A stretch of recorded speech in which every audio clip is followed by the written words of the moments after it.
जी अस्सलाम वालेकुम, welcome to my new vlog. लो जी, मैं फिर आ गई आपके पास नई रेसिपी और समथिंग न्यू के साथ। समथिंग न्यू, थोड़ी सी पेंसिल स्केचिंग एंड में थोड़ी सी मैंने डाली है, तो देख के बताइएगा कि कैसी लगी आपको।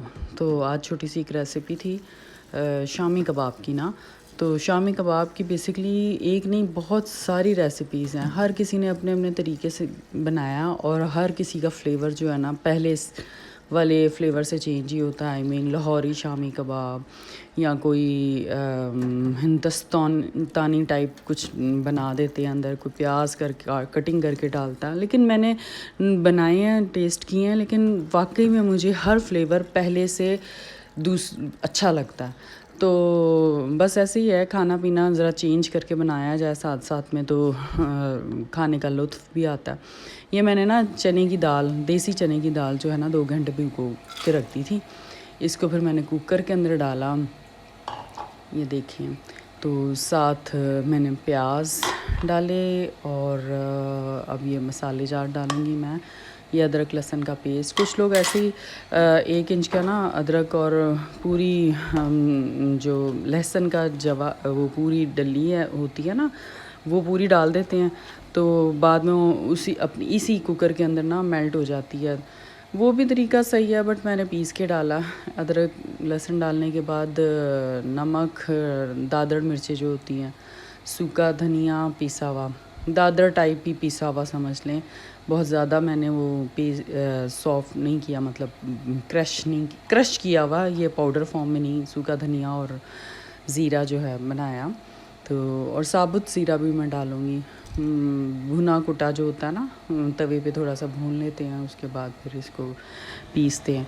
डाल के मैंने कुकर लगा और साथ में चिकन भूल गई बताना, चिकन भी अंदर डालनी है। मतलब आधा किलो आपके पास चने की दाल है ना, तो आधा किलो चिकन डालें। जो ज़्यादा रेशे वाले जिनको पसंद है, तो आधा किलो चिकन के बजाय 3 पाव डाल लें। वो ज़रा लच्छे लच्छे से आते हैं गोश्त के, बट मैंने क्वांटिटी सेम रखी है। आप भी देख लीजिएगा, आपको अगर लच्छे वाले बनाने हैं, रेशम कबाब जिसे कहते हैं, वो थोड़ी उस फॉर्म में चले जाते हैं तो लोग उनको रेशम कबाब भी कह देते हैं। बस इतना सा ही फ़र्क होता है। ये 15 मिनट कुकर चलने के बाद ना सीटी चलाई इसकी, वेट जिसे कहते हैं, और ये देखिए इस फॉर्म में आ गया, बिल्कुल सॉफ्ट हो गया था हमारा। हर चीज़ अंदर ही घुल मिल गई थी। मैं चेक कर रही थी, तो कुछ लोग तो या नॉर्मली जिसको जैसे वो पीस लेते हैं दोरी डंडे में, कुछ वो इसी के अंदर डंडा डाल, मैंने ना इसके अंदर थोड़ा सा पानी और डाल के ना हल्की आंच चला दी और इसी तरह चमचे से मेल्ट किया ना। ये देखिए मैं दिखा रही थी कि इस फॉर्म में, तो मुझे तो ये क्वांटिटी बिल्कुल सही लगी, खाने में भी सही थे, फ्लेवर में। मैंने इसमें आपको बताया नहीं है, इस फॉर्म में जिस पे अभी मैं मेल्ट कर रही हूँ ना, तो इसमें मैंने 1 चम्मच ना गरम मसाले की डाली थी और हाफ़ टी स्पून मैंने काली मिर्च का पाउडर डाला था। अच्छी तरह इसको मिक्स कर लिया। ठंडा होने के बाद मैंने फिर इसकी ये कटलेट्स बना लिए थे। तो ये मैं अब शाम के लिए ज़रा बच्चों को चाय के साथ दूँगी। बाकी मैंने फ्रीज़ कर लिए थे। तो बनाइएगा आप रेसिपी ऐसे, वो मुझे तो अच्छी लगी, बल्कि ऐसे ही होती है, अच्छी लगनी है सारों को, बस ऐसे ही है।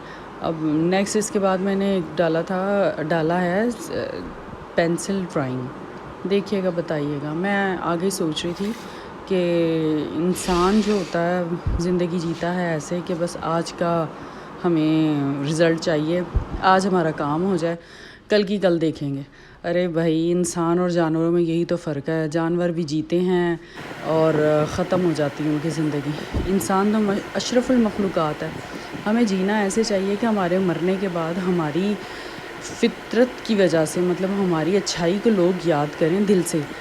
आप ऐसे नहीं होना चाहिए कि आपके रूप से, आपके दबदबे से आपकी इज़्ज़त तो मुँह पे कर लें, लेकिन आपके मरने के बाद यही क्या है, बड़ा ही अजीब बंदा सी, बड़ा ही तंग करके रखा, बस अपने मुफादात पूरे कीते सच झूठ कह के सच झूठ कह के।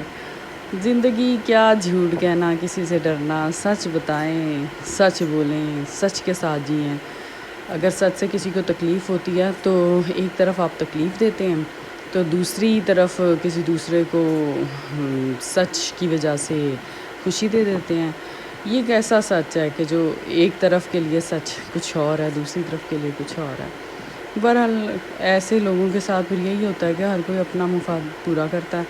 मरने के बाद पता नहीं कोई याद करता है कि नहीं करता, मगर अल्लाह मियाँ ने तो ये चीज़ें रखी हुई हैं ना। कहते हैं मरने के बाद कोई याद करे अच्छे अल्फाजों में तो ये सदका जारिया में काउंट होता है कि उसकी अच्छाइयाँ गिनी जाती हैं दुनिया से उसके लिए। दुनिया तो हिसाब किताब के लिए बनाई गई है, अल्लाह ने इसका रिज़ल्ट अभी देना है, हम तो ये इम्तिहान दे रहे हैं। मगर लोग इम्तिहान नहीं समझते, इस्लाम अपनी मर्ज़ी का बनाते हैं और जी के चले जाते हैं। उनकी वजह से किसी को कितनी तकलीफ़ हो रही है, क्या फ़ायदा। बस अपने मज़े, अपना सुकून, बाद में कह दो जी गलती हो गई, अब भुगत रहे हैं। भुगतते तो हैं लेकिन उसकी सज़ाएँ कोई और असल में भुगतता, खुद तो वो लोग जी लेते हैं। मगर पता नहीं ये मेरी गहरी बातें किसी को समझ आए। मेरे चैनल को लाइक करिएगा, सब्सक्राइब करिएगा, शेयर करिएगा, मुझे बताइएगा ये कैसा लगा आपको। फिर वही बात, नो बैड कमेंट्स। तो आप ये एंडिंग देखें, एंड में मैं दिखा दूँगी कि कैसा बना। हम तो चले जी, खुदा हाफ़िज़।